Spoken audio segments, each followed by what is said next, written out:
ছাব্বিশের বিধানসভা ভোট শেষে পরিবর্তনের জল্পনা উড়িয়ে চতুর্থবার বড়সড় ব্যবধানে জয় নিয়ে আত্মবিশ্বাসী মমতা বন্দ্যোপাধ্যায়। বৃহস্পতিবার দীর্ঘ 9 মিনিটের ভিডিও বার্তায় তার সাফ কথা, ২৬-এ আমরা ২২৬ আসন পাব, সেটা ২৩০ও হতে পারে। পরিবর্তন নাকি প্রত্যাবর্তন? ২৬-এর বিধানসভা ভোট শেষ হতে এ নিয়ে কাটাছেঁড়া শুরু হয়েছে। একাধিক সংস্থা এক্সিট পোল নিয়ে নানা রকম ইঙ্গিত দিয়েছে। তবে এইসব জল্পনা উড়িয়ে চতুর্থবার বড়সড় ব্যবধানে জয় নিয়ে আত্মবিশ্বাসী মমতা বন্দ্যোপাধ্যায়। বৃহস্পতিবার দীর্ঘ 9 মিনিটের ভিডিও বার্তায় তার সাফ কথা, ২৬-এ আমরা ২২৬ আসন পাব, সেটা ২৩০ও হতে পারে। পশ্চিমবঙ্গের বিধানসভা নির্বাচনের বুথ ফেরত সমীক্ষা নিয়ে সমাজ মাধ্যমে মুখ খুললেন মমতা বন্দ্যোপাধ্যায়।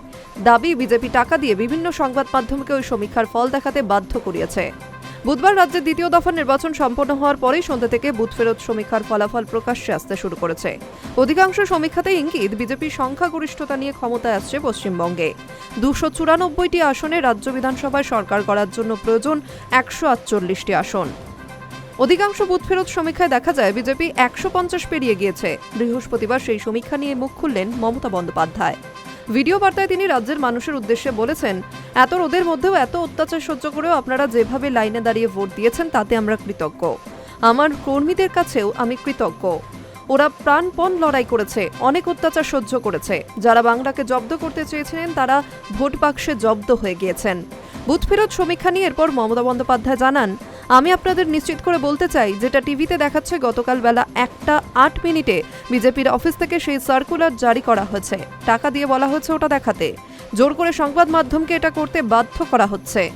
আমরা ২২৬ ক্রস করব, ২৩০ও পেয়ে যেতে পারি।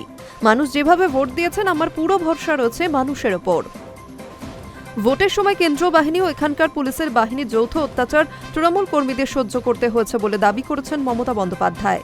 তৃণমূল নেত্রী আরও বলেন, বিজেপি তো ইডি, সিবিআই সকলকেই চমকায়। কেন্দ্রীয় বাহিনী যে ব্যবহার গতকাল করেছে, নতুন যে সমস্ত পুলিশ নিযুক্ত হয়েছিলেন, যারা আমার হাতে ছিলেন না, তারা মেয়েদের মেরেছেন, বাচ্চাদের মেরেছেন। উদয়নারায়ণপুরে যে ভদ্রলোক ভোট দিতে গিয়ে মারা গেলেন, তার শোকাহত পরিবারকে সমবেদনা জানানোর ভাষা নেই। ওই পরিবারের পাশে আমরা থাকব। মমতা বন্দ্যোপাধ্যায়ের আরও অভিযোগ, তৃণমূলের কর্মীরা একতরফাভাবে মার খেয়েছেন, কিন্তু তবু এলাকা ছেড়ে যাননি। অনেককে ইচ্ছাকৃতভাবে গ্রেফতার করা হয়েছে বলেও তিনি দাবি করেছেন। এক্ষেত্রে কয়েকটি কেন্দ্রের নাম উল্লেখ করেন মমতা। বলেন, আমাদের কর্মীদের মেরেছে যাতে তারা এজেন্ট হিসেবে কাজ করতে না পারে, বিশেষ করে ভাটপাড়া, নোয়াপাড়া, জগদ্দল। আমাদের এখানে ভবানীপুরেও সারা রাত রেড হয়েছে। আমি 2 দিন ঘুমোইনি। High news network.